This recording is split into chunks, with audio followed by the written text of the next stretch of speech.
If you love what you hear, check out our authors Andreya Stuart and N.A. Fulton on Amazon.com, and be sure to subscribe to our dark romance novels and stories podcast on Spotify, iTunes, Google Play, or your favorite podcast provider. Learn more about us at audioiron.com.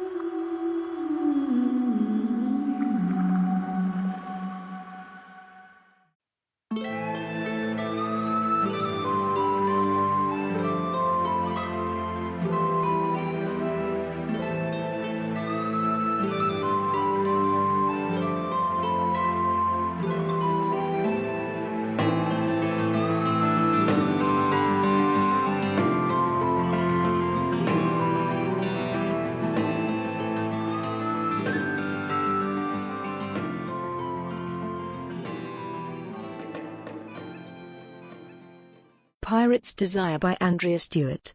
Chapter 4. You have been working for the man for almost a month. She has not come even once? Henry scowled at the servant over the breadth of his breakfast table. How irritating it was to be thwarted when one had developed the perfect plan. No, your lordship, said the man, running a hand through his bright red hair. The girl has not been to the Earl's abode. I swear it, me lord. Henry found himself regretting that he had spread such wild rumors about the couple across London. Perhaps now neither wished to be seen in the company of the other. But what will you do when she does come? Norfolk asked the quaking servant. 'Tis sure I will summon thee, sir, said the man. And what will happen if you delay so much as an instant? The man swallowed, unwilling to speak the words aloud. I will cut your heart out and cook it in front of you. It was a common punishment for Irish treachery in days past, and Norfolk thought it a good one to carry forward into the future. Standards must be maintained after all. You have me oath, me lord. Sweat beaded on the man's forehead and upper lip. His eyes looked everywhere but at Norfolk as he spoke, desperate to escape. I believe she will be on your doorstep within the week, said Norfolk. So, be vigilant. Do not be away when she calls. Trust me to make good on my promise if anything goes amiss. Norfolk waved a hand to dismiss the man and watched him skitter from the room like a frightened deer. Then he shook his head. He had destroyed so many in his time.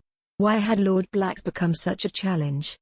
In order for his new plan to work, the Black Earl and his little tart simply had to meet. But now it appeared they would not come together of their own accord. So Henry would have to flush the girl out and send her flying toward her lover. If that did not work, Henry had no idea what he might do next. Kidnap the girl and invite the Earl to save her?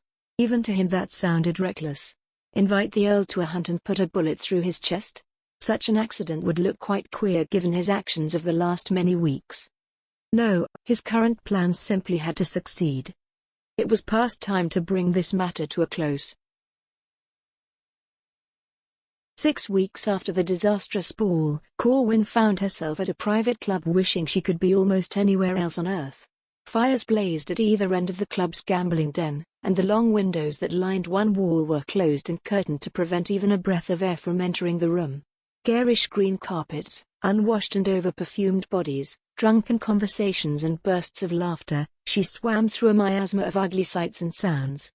Why had she decided to wear this heavy gown of cream velvet, and why was her corset tied so tight she could hardly breathe? Why had she consented to take part in this wretched outing at all? In fact, she felt stupid ever attending any event because she felt like this at them all. Rising from the chair she had dropped into 2 hours ago, shortly after their arrival, Corwyn approached Christina. When she could, she squeezed forward to stand just behind her cousin at the gambling table, then stood on tiptoe to whisper into her ear. I feel quite unwell, she said softly. My head is pounding. Would you be very upset if I had our carriage take me home?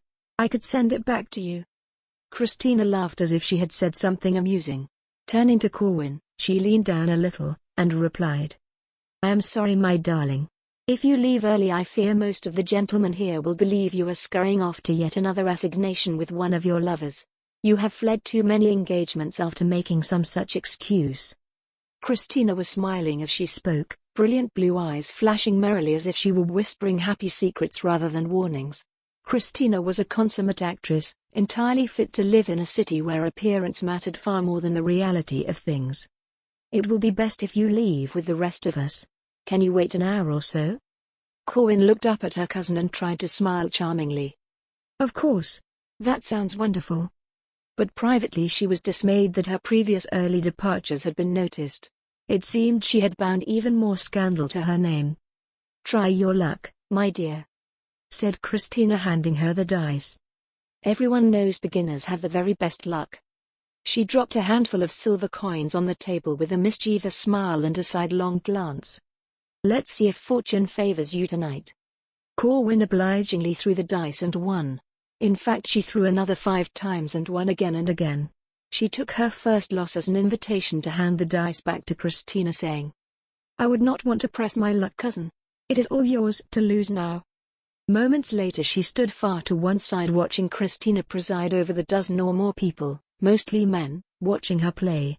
She marveled at her light-hearted banter and her comfort in the public eye. Where had she acquired such skill? Was it something a person could learn? Then again, Christina had come to London years ago, had married well, had hosted parties and earned so many true friends. And, since her husband had left her without a child and with an inheritance all her own, she had nothing else to do but entertain or be entertained.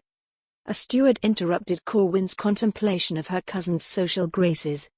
Milady. He leaned forward to whisper in her ear. Your brother is waiting for you in one of the small sitting rooms. He says he must speak with you immediately. Corwyn turned to regard the liveried man who had spoken to her with alarm. Could this be true? Why had Ben come to her here? Her heart skipped a beat. Could he have heard one of the vile stories circulating about her? Had he come to demand an explanation? What on earth would she tell him? Ben ventured every day to his ship anchored in the Pool of London, between the Tower and London bridges where the big ships prepared to make their long journeys. She had hoped he was too caught up with making plans to leave for the colonies to listen to London gossip. Christina had said this must be the case. Yet now Ben had sought her out here. Take me to him, she said softly. Corwyn left Christina playing dice and followed the servant out of the gambling room. She moved into the more private areas of the club, the meeting rooms set aside for card games and more delicate assignations. As she walked, Corwyn wondered what on earth she would say when Ben confronted her with the terrible lies that he had heard about her. Worse yet, if he confronted her about Lord Black and a far more terrible truth. Her face still colored when she thought of the man, of those few stolen moments. She could never deny that he had kissed her, that she had accepted his advances. He would know the lie in an instant. What would she do if Ben chose to call Norfolk out, or worse yet the Earl of Kettering? Either man might kill him. She could just imagine Ben upon the cold ground, blood pouring from his chest. Having gone up a flight of stairs and down a long hall, Corwyn stopped to look back the way they had come. This wasn't something she should handle on her own. Christina must help her. She would know exactly what to say. He is this way, my lady, the steward said. He opened a door just to her left. It was too late to turn back. Corwyn took a deep breath and stepped into the room. Somehow she would make Ben understand that this madness would blow over sooner or later. Corwyn looked around the room until a sharp click made her spin about. So kind of you to accept my invitation, Lady Chase. Lord Norfolk placed the key he had used to lock the door into a pocket in his long silver and black dressing gown. His long powdered hair flowed in curls almost to the middle of his back. He was the very picture of an elegant English lord at ease. Corwyn saw he had invited her to one of the private bedrooms the club kept for members. A fire was raging in the hearth, and a massive red bed surrounded by red brocade curtains had already been turned down. It has been too long since our last private chat. You will open the door? Demanded Corwyn. She was at once incredibly relieved and entirely enraged. So Ben had not come to demand an explanation. Henry was just toying with her again. Norfolk did not seem to hear her. It has been so hard to speak with you in private. You are so constantly in the company of your cousin these days. One would think you two are joined at the hip. You will open the door this minute or I will scream to high heaven. How dare you deceive me? Corwyn took a step toward Norfolk. In her fury she could imagine nothing more pleasant than slapping that self-satisfied expression off his face. You have no right to abuse me as you do. I have made myself perfectly clear, my lord. While other women may allow you to treat them like this, I will not. I never want to see you again. I would never agree to that, my little minx, said Norfolk, shaking his head. I am quite taken with you. In fact, I will do anything to have you. Those other women you refer to would suggest you strip and climb into the bed rather than try me further. I would rather die. Corwyn spoke without thinking. She was shocked and appalled by the words that came out of Norfolk's mouth, the images he was putting into her head. What a ridiculous thing to say, said Norfolk with a smile. I do agree that someone should die, but it is counter to my purpose that it be you. He paused, as if contemplating their previous encounters. Instead I will kill those who keep me from you. What on earth are you talking about, my lord? Corwyn asked. Your attentions have been directed at another man since we met, said Norfolk. Once he is out of the way you will give me the attention I am due. Henry moved toward the fire. I think we can agree you are the devil's own whore for driving me to murder. I should really wring your neck. But what man is not a slave to his own desire? He filled a glass with whiskey from a crystal decanter. Black? Corwyn queried after a moment's mystification. You want to kill the Earl of Kettering? Shaking her head, she laughed. Have at, my lord. He means nothing to me, she said. In fact, he means less than nothing at all. Norfolk frowned as if this idea took him by surprise. Will you say that when you see him hang? If you have a mind for a last tryst with your lover, I bid you make haste. He will see Newgate day after tomorrow. Corwyn shrugged. Her heart was pounding, and she didn't like the idea of the Earl's heavy body swinging to and fro on a hangman's rope. But, in truth, it was nothing to do with her. This was none of her doing. I could not care less, if that is what you have brought me here to say. I have heard it. Now unlock the door. Christina will begin to look for me and she will raise this club to the ground to find me. Unless that is part of your plan, you must let me go. Norfolk was silent for a moment. Perhaps I should pick a new target, he said thoughtfully. What? Asked Corwyn. Her blood ran cold as she realized her mistake. Your brother? Your cousin? Who would suit you best? He asked. You cannot be serious. In 2 days, Lord Black shall be arrested. Norfolk put his empty glass on the mantel over the fire. You will credit my sincerity then. He must be insane, Corwyn thought, entirely, terribly, mad.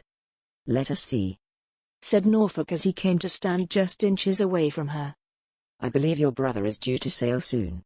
That must be stopped. I suppose I must take away his commission and keep him here in town with us.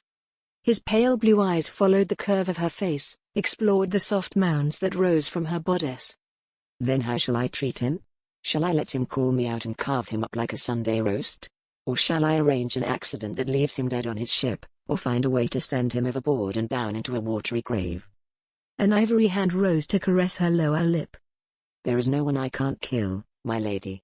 No one at all. And there's no one I will not kill in order to have you. Corwyn was too frightened to move, to say anything. Norfolk leaned down to whisper in her ear. So name your price. Who must die so I can have you? The cloying smell of his French cologne wafted over her and his fetid breath stirred her hair. Come, it is not as bad as all that. What can a man do to you that the Earl has not done? I have seen him all but rut with you on the garden walk. You are no stranger to a man's desire. I need time. Corwyn simply had to stop him from talking. She couldn't think straight when he spoke. Her thoughts seemed to still, her thoughts stop, when he opened his mouth. She put a hand on his chest, tried to push him away as he leaned close to kiss her.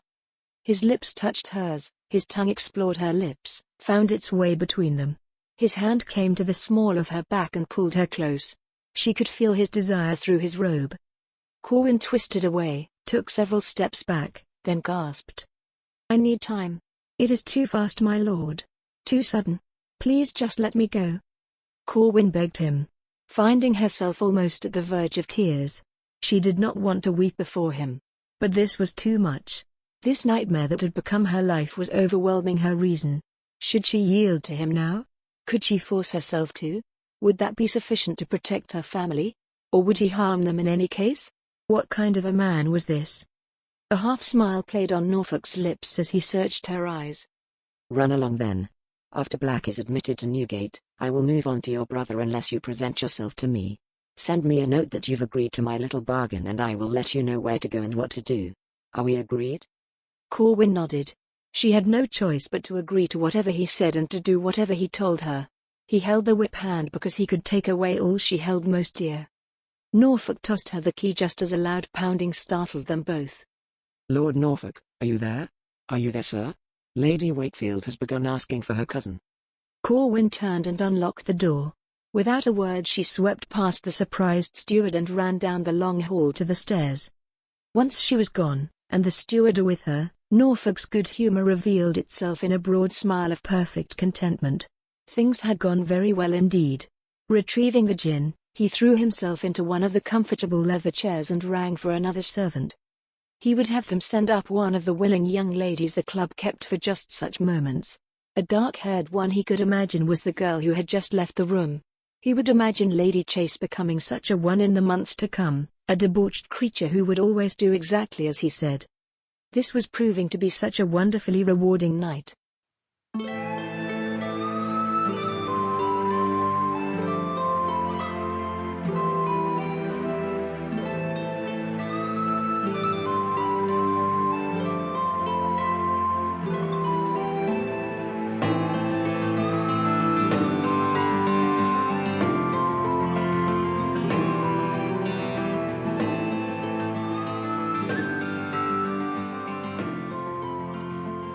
Pirate's Desire by Andreya Stuart, voice recording copyright 2019 by Nancy Fulton, music by Alexander Shavarev licensed from Pond 5.